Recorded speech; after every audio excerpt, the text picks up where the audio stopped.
Bukod sa pagkain ng kung ano-ano ay isa rin po akong busy nanay at a day in my life video na naman at pag-usapan natin kung alin nga ba ang mas mahirap, full-time nanay o working nanay. Good morning sa mga katulad kong kakagising pa lang ay pagod na. Charot.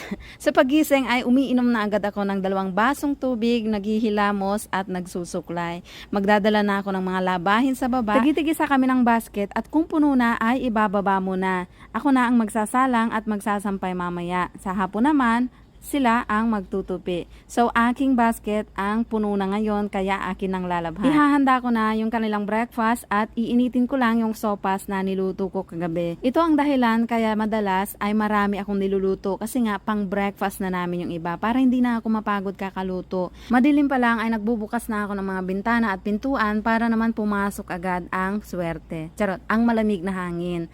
5 AM pa lang ay lumalabas na ang aking asawa para mag-jogging. Ako naman ay nagja-jogging sa hapon o kaya sa gabi na after dinner. Pagkapainit ko ng sopas ay ginising ko na sila. Madali lang din naman gisingin ang aking mga anak, lalong-lalo na kapag nagiging dragona ka na. Pati itong aming bunso, nakapikit pa pero gising na yan at kahit subuan mo ay kakain yan. Nasanay na rin sila sa heavy breakfast mula noong pumasok na sila sa school. Syempre hindi mawawala ang mahiwagang kape sa umaga. Yan yung ating lakas para maghatid sa ating mga eskwela. Parating na dyan yung aking asawa. 30 minutes siyang nagja-jogging at habang naliligo ang mga ate ay pinalansya ko na ang uniform ng aming bunso. Ang mga ate ay kanya-kanyang plancha sila, ganun din ang aking asawa. Yes po, siya ang namamalansya ng uniform niya. Papasukin din natin ang swerte dito sa taas at nag-ayos na ako ng aming bed. Pinaliguan ko na yung bunso namin. Mabilisan lang ang lahat dahil meron lang kaming 1 oras para kumain, maligo at umalis. Medyo malayo rin kasi ang kanilang school at minsan ay napaka-traffic. Ibang way naman ang work ng aking asawa at meron silang service kaya bahala na siya. Dito lang tumatagal sa pagpapatuyo ng buhok dahil 2 beses silang maligo, umaga at sa gabi. Ako naman nagsipilyo, naghilamos at nagpalit lang muna dahil hindi pa tayo pwedeng maligo. Pagdating kasi natin, marami pa tayong trabaho. May pahabol na labahin ang aking asawa dahil basket niya ay puno na rin pala. Makakasama na pala namin palagi ang pinsan ng aking mga anak dahil yung school niya ay malapit dito sa amin kaya dito na siya titira. Habang nagme-medyas sila ay nagsampay-sampay muna ako para masulit ang bawat segundo. Before 7 AM, kailangan na naming umalis para hindi sila malate. Pahirapan din sa paglalagay sa car seat ng aking anak dahil ang dami-dami niyang dalang mga laruan. Nakikipag-unahan na rin sa pag-alis ang aking asawa dahil late na siya.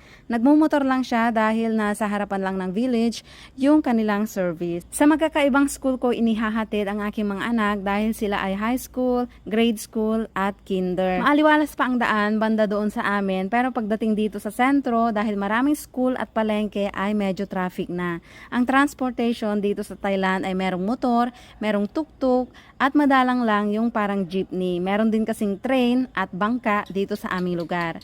Nauna na yung pinsan nila kanina, sumunod itong aking panganay at yung pangalawa at mahuli yung bunso.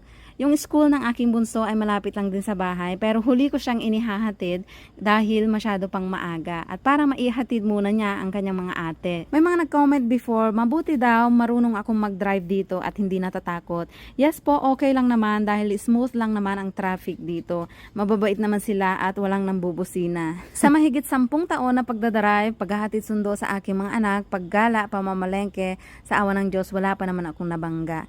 Pagkahatid ko sa aming bunso ay bumalik ako sa palengke para bumili ng kasava. Mapapanood nyo po soon kung saan natin yan gagamitin. Uuwi na tayo dahil sobrang nagugutom na ako at naiihi. Yan ang kalaban ng isang driver. Pero napansin kong wala na pala akong gasolina kaya umikot ulit ako sa highway para magpagas. Aba at mura ngayon, 30 and 32 naman sa diesel kaya naman nagpa full tank na tayo. Halos 1.5 oras din yung nauubos sa paghatid ko sa aking mga anak sa umaga kaya naman inaabot talaga ako ng naiihi at nagugutom.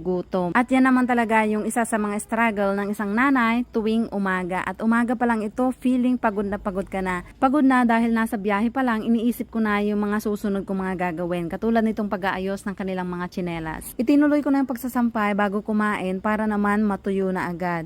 Pero kakasampay ko pa lang ay kailangan ko nang ipasok dahil umambon agad.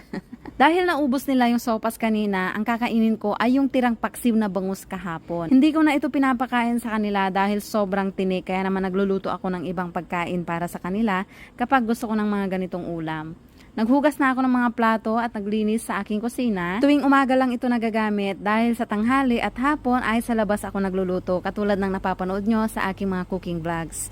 Doon ako nagluluto dahil mahirap linisin dito, madilim at mainit. Tumigil na ang ambon kaya isasampay ko na rin yung second batch na ating nilabhan. Pagkatapos ay maglilinis na ako ng bahay at syempre bago maglinis kailangan natin ng malakas na music. At umaga pa lang ito, pagod na rin ba kayo? So ano nga ba ang mas mahirap? Full-time nanay o working mom? Para sa akin na hindi naranasang magtrabaho noong ako ay naging isang nanay na. Mula nung naging nanay ako ay full-time taong bahay na ako at wala akong karapatang ikumpara kung ano ang mas mahirap. Depende yan sa atin kung paano natin dalhin at kung paano natin gampanan. Parehas mahirap, parehas masarap. Ang mga nagtatrabaho masarap dahil kumikita sila, nakakasalamuha sila ng iba't ibang tao, meron silang sariling pera. Ang mahirap naman, hindi nila hawak ang kanilang oras at hindi kasama palagi ang kanilang mga anak. Tayo namang mga taong bahay, hawak natin ang ating oras pero napakarami din nating trabaho at kung gusto nating magkapera, kailangan din nating sumideline habang ginagampanan ang pagiging ina. Ang kagandahan lang doon, wala tayong boss at hawak natin ang sarili nating oras. Katulad ng sinabi ko kanina, depende yan kung paano natin i-handle lahat ng hirap at lahat ng sarap. Pero pare-parehas naman tayong mga nanay, pare-parehas naman tayong may mga tungkulin at gusto sa buhay. Kaya irespeto natin at maging masaya sa desisyon ng iba. Pagkatapos kong linisin ang sala, dito naman ako sa aming bodega. Hindi ko nga alam kung bodega ang tawag dyan. Andyan na rin kasi yung aming laundry at pantry at doon na nakalagay yung aming mga abubot sa buhay. Sumunod ay nagmap ako ng sahig sa sala at kusina at naglinis sa aming toilet. Ako tagalinis dito dahil ako lang naman ang gumagamit. Bahala na rin ang aking mga anak sa kanilang toilet at ang aking asawa sa aming bedroom. Kada linis, kada pagod ay nagpapahinga ako para naman makapag-reply sa mga comment ninyo. Umambon na naman kaya pasok ulit ang sampayan. Bago maligo, chine-check ko yung kwarto ng aking mga anak kung meron ba silang mga kalat katulad nito at mga basura na kailangang iligpit. Nagmukhang basura na rin yung kanilang mga damit pero hindi ko yan ililigpit. Bahala na rin sila mamayang pagdating nila.